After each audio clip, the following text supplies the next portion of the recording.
দেখেছি যে এটা তীব্রামথার অভ্যন্তরে সরাসরি তীব্রামথা দলের তরফ থেকে না হলেও তীব্রামথার ভাড়াটে কিছু কলমসি তীব্রামথার পয়সায় চলে এরকম কিছু চ্যানেল, ইউটিউব চ্যানেল বা ফেসবুক চ্যানেল এই জাতীয়টা কথা সরাচ্ছে যে ভিলেজ কমিটির ভোট হচ্ছে না, এটা নিয়ে তালবাহানা হচ্ছে। ওই ভারতীয় জনতা পার্টিকে দোষারোপ করার সাথে সাথে একই লাইনে সিপিআইএমকেও জড়িয়ে এরকম একটা উৎসাহ রটানোর একটা চেষ্টা হচ্ছে। আমি খুব বিনয়ের সাথে বলবো, তীব্রামথা দলের যারা এরকম এদের শুভানুধ্যায়ী, এদের টাকায় চলা এই সমস্ত ফেসবুক বা ইউটিউব চ্যানেলগুলোকে, আরে এই তীব্রামথা দল কার সাথে আজকে সরকারে আছে, ঘর করছে? বিজেপির সাথে। সেই বিজেপি আরো 5 বছর আগে ভিলেজ কমিটির মেয়াদ শেষ, 5টা বছর ভোট করছে না। মন্ত্রিসভায় এই তীব্রামথা সদস্যরা এর বিরুদ্ধে একটা কথা বলতে পারছেন না।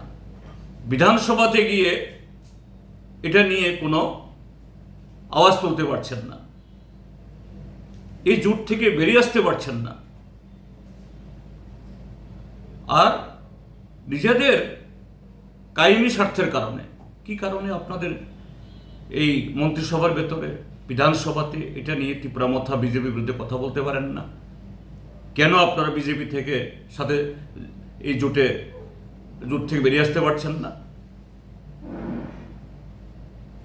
একটাই কারণ, মম বিজেপির সাথে থেকে তাদের অবৈধ কামাইয়ের অংশীদারি হতে হবে, অবৈধ ক্ষমতার অংশীদারি হতে হবে,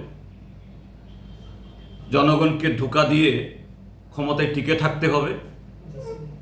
আর দোষারোপ করছেন সিপিএমকে। এই সিপিএম যতদিন, বামফ্রন্ট যতদিন ক্ষমতায় ছিল, ভিলেজ কমিটির ভোট 5 বছর অন্তর অন্তর হয়েছে, একদিনও, 1 মাসও সেখানে ব্যতিক্রম হয়নি। কাজেই বামফ্রন্টের বিরুদ্ধে, সিপিএম এর বিরুদ্ধে আঙ্গুল তোলার আগে তীব্রামথা হোক বা যেই হোক,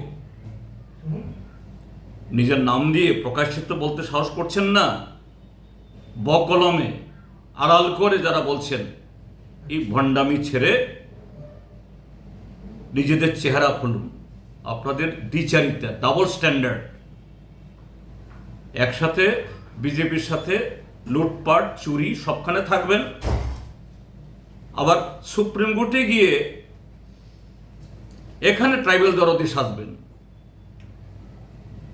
এখন এই বিজেপি আবার এই যে সুপ্রিম কোর্টের রায় হওয়ার পরও এটাকে যাতে না হয়, নানা অজুহাত তুলছেন, বলছেন যে না, ওই পেট্রোল ডিজেলের সংকট, তারপরে এই এডিসির ভিলেজ কমিটিতে রিজার্ভেশনের নিয়ে ঝামেলা। কেন কথা বলতে পারছেন না সেখানে? কাজে নিজেদের ব্যর্থতা, সুবিধাবাদী নীতি, ডাবল স্ট্যান্ডার্ড, এটা প্রমাণ করতে গিয়ে সিপিআইএমকে দোষারোপ করা একটা লজ্জা থাকা দরকার। সিপিআইএম সবসময়েই যে কোনো নির্বাচন উইদিন দ্য টাইম এবং ফ্রি অ্যান্ড ফেয়ারলি, আমরা তার পক্ষে। সিপিআইএম এ সমস্ত ক্ষেত্রেতে মানুষের গণতান্ত্রিক অধিকার হরণে কোনোদিনেই পিছপা হন না। কাজেই তারা এ সমস্ত কথা তোলার আগে একটু নিজেদের চেহারা আয়নায় দেখে তাদের যে চরিত্র, তাদের যে পাপ, এ সম্পর্কে ভালো করে একটু রপ্ত করুন।